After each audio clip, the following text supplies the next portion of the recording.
Muy buenas a todos, mi nombre es Neider Polo, estudiante de Ingeniería Civil de la Universidad Cooperativa de Colombia, sede Santa Marta.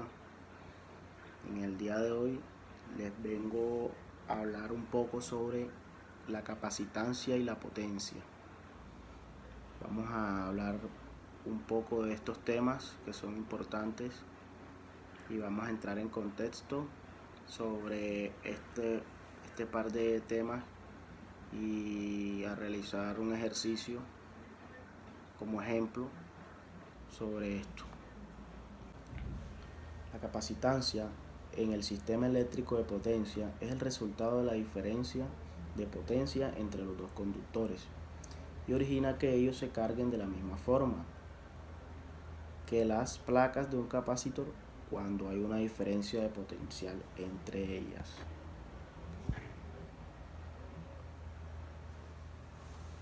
Algunas de las características de la capacitancia que podemos encontrar son continuidad de servicio, regulación de tensión, control de frecuencia, flexibilidad de operación y resistencia. Estas son las características que tenemos de este tema en específico. Tenemos como objetivos o propósitos de esto tener los más altos estándares de confiabilidad, un mínimo de impacto ambiental y un almacenamiento de electricidad en escalas de tiempo. Entre las aplicaciones tenemos controles de medida y protección, seccionador, interruptor, trafo de corriente y un barraje.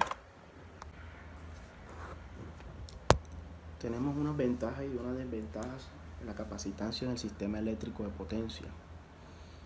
Entre las ventajas tenemos que podemos adquirirlo con un bajo costo, facilidad del mantenimiento y flexibilidad. Entre las desventajas tenemos que genera sobretensión, un nivel alto de voltaje en vacío y que solo es de corriente alterna.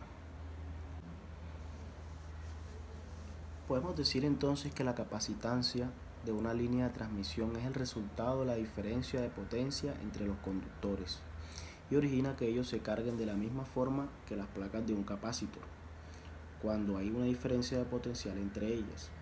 La capacitancia entre conductores es la carga por unidad de longitud. La capacitancia entre otros conductores paralelos es una constante que depende del tamaño y espaciamiento entre ellos. El efecto de la capacitancia puede ser pequeño y muchas veces se desprecia en las líneas de potencia que tienen menos de 80 kilómetros o 50 millas de largo. Para líneas de alto voltaje más largas, la capacitancia crece en importancia. Pues concluyendo esto, podemos decir que la capacitancia es la carga sobre los conductores por unidad de diferencia de potencia entre los mismos. Es una propiedad eléctrica que surge cuando cargas eléctricas de signos opuestos se encuentran separadas por una distancia y poseen entre sí una diferencia de potencia. La capacitancia se expresa como la relación entre la carga eléctrica de cada conductor y la diferencia potencial, es decir, la tensión entre ellos. El valor de la capacitancia se mide en faradios, denominado así en honor al físico inglés Michael Faraday. Un faradio es una gran cantidad de capacitancia. La mayoría de los dispositivos eléctricos domésticos contienen capacitores que producen solo una fracción de un faradio. A menudo una millonésima parte de un faradio o microfaradio, tan pequeño como un picofaradio, una billonésima parte. Por parte, los supercapacitores pueden almacenar grandes cargas eléctricas de miles de faradios. La capacidad puede aumentar cuando las placas de un capacitor están colocadas más cerca entre sí, las placas más grandes ofrecen más superficie y el dieléctrico es el mejor aislante posible para la aplicación. Vamos a hablar un poco ahora de lo que es potencia en física. Nos dice que potencia es la magnitud física escalar que caracteriza o mide la rapidez con la que el cuerpo realiza trabajo o intercambio de energía con otro cuerpo. Este es el concepto que tenemos sobre potencia. Tenemos también que hay varios tipos de potencia. Tenemos potencia mecánica, potencia eléctrica, potencia del sonido, potencia en óptica y potencia acústica. Vamos a dar una breve definición de estos tipos de potencia y vamos a hablar un poco sobre esto, a ver qué conclusión tenemos sobre estos tipos de potencia que acabo de mencionar. Entonces procedemos con potencia mecánica. Dice que es aquel trabajo que realiza un individuo o una máquina en un cierto periodo de tiempo. Es decir, que se trata de la potencia transmitida a través de la acción o fuerzas físicas de contacto o elementos mecánicos relacionados como palancas y engranajes. Potencia eléctrica. ¿Qué vemos o qué podemos decir de potencia eléctrica? Dice que es el resultado de la multiplicación de la diferencia de potencial entre los extremos de una carga y la corriente que circula allí. Veamos qué nos dice de potencia del sonido.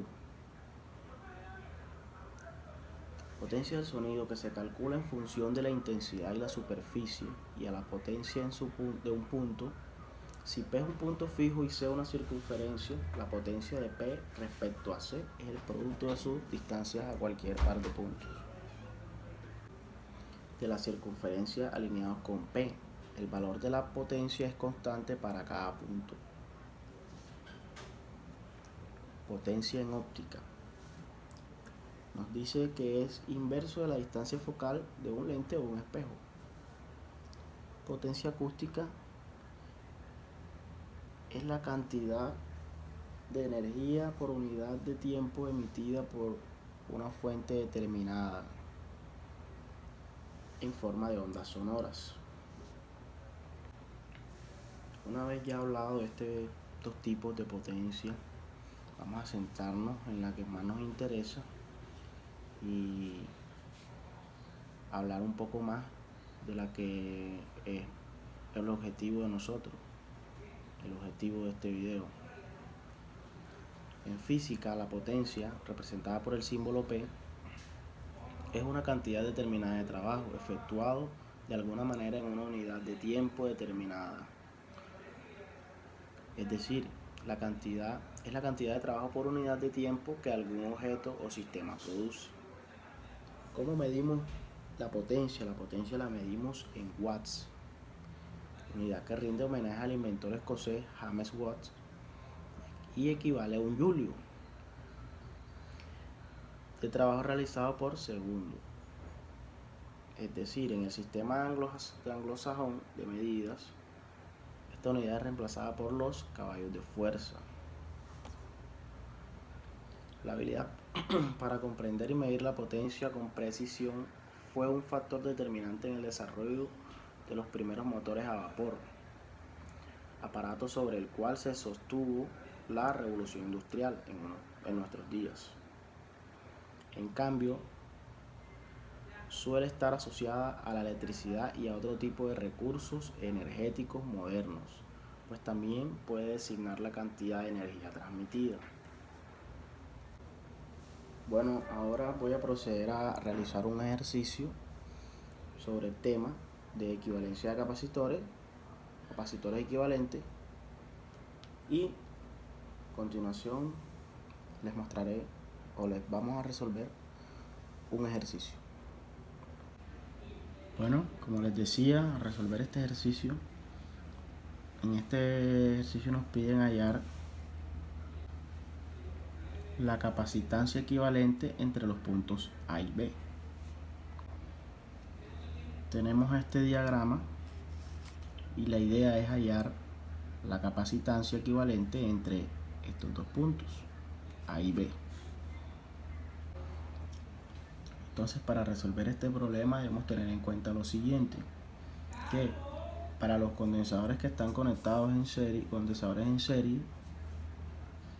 se van a resolver de la siguiente manera. Vamos a tener que 1 sobre el capacitor 1 más 1 sobre el capacitor 2 más 1 sobre la cantidad de capacitores que hayan. Y para condensadores que estén conectados en paralelo, la capacitancia equivalente va a ser capacitor 1 más capacitor 2 más todos los capacitores que hayan más la cantidad de capacitores. La clave de este ejercicio está en saber cuáles son los que están conectados en paralelo, cuáles son los que están conectados en serie, cuáles no están conectados en serie y cuáles no están conectados en paralelo, y cuáles no están conectados ni en serie ni en paralelo. Entonces, están conectados en serie solo si un extremo está conectado solo a un elemento. Entonces tenemos que este de 30 microfarados está conectado con este de 6, porque están conectados solo por este nodo y solamente están conectados, entonces están en serie. Al igual pasa con este de 20 microfarados que está conectado en serie con este de 6, como ya lo explicamos anteriormente con estos dos. Igual estos dos están conectados en serie. Tenemos este caso de este condensador de 3 microfarados, este 14 no lo había puesto, este de 14 microfarados y este de 20 microfarados no están conectados ni en serie ni en paralelo, porque como vemos no se cumple ninguna de las dos reglas que nos dice si están conectados en serie o están conectados en paralelo. Al igual pasa con este de 9, con este de 30 y este de 14. Es la misma situación que tenemos acá, la tenemos acá arriba, donde no están conectados ni en serie ni en paralelo. Ahora, sabemos que estos tres condensadores están conectados en serie por lo que ya expliqué anteriormente, estos tres condensadores. En paralelo, si analizamos estos tres condensadores que están en series, si hallamos la equivalencia de estos tres capacitores, vamos a ver que la equivalencia de estos capacitores van a estar en paralelo con este de 14 microfarados. Entonces, para empezar esto, vamos a comenzar con estos tres capacitores que son los que están conectados en serie. Así que vamos a aplicar esta ecuación. Entonces tenemos con la ecuación de que 1 sobre 30 más 1 sobre 6 más 1 sobre 20. Esto va a ser igual a 4. Entonces redibujamos nuestro diagrama y nos va a quedar algo así. Como ya hallamos la equivalencia que nos dio 4 microfarados, si nos damos cuenta, este condensador está en paralelo con este de 14 microfarados, porque uno de sus extremos está conectado al mismo nodo y este otro extremo está conectado al mismo nodo, lo que hace que estos dos condensadores estén conectados en paralelo. Entonces, como están conectados en paralelo, vamos a hallar esto con esta ecuación que ya habíamos mostrado. Entonces nos dice que 14, vamos a ponerle capacitor B, CB. Entonces 14 más 4, condensador de 14, condensador de 4, obtenemos que esto va a ser igual a 18. Entonces redibujamos el circuito y tenemos que tenemos un condensador de 9 microfarados, un condensador de 3 microfarados y este de 18, que ya explicamos por qué cuando veamos la equivalencia. Entonces ya con nuestro diagrama redibujado vemos que estos condensadores están conectados en serie. Como ya se explicó, los extremos están solamente conectados por este nodo, entonces están conectados en serie. Quiere decir que vamos a utilizar la ecuación de condensadores en serie, que ya la mostramos. Entonces tenemos que la capacitancia equivalente va a ser igual a 1 sobre 9 más 1 sobre 18 más 1 sobre 3, y esto nos va a dar un valor 2 microfaradios. Entonces, para concluir, esto nos dice de que la capacitancia equivalente entre A y B es de 2 microfaradios.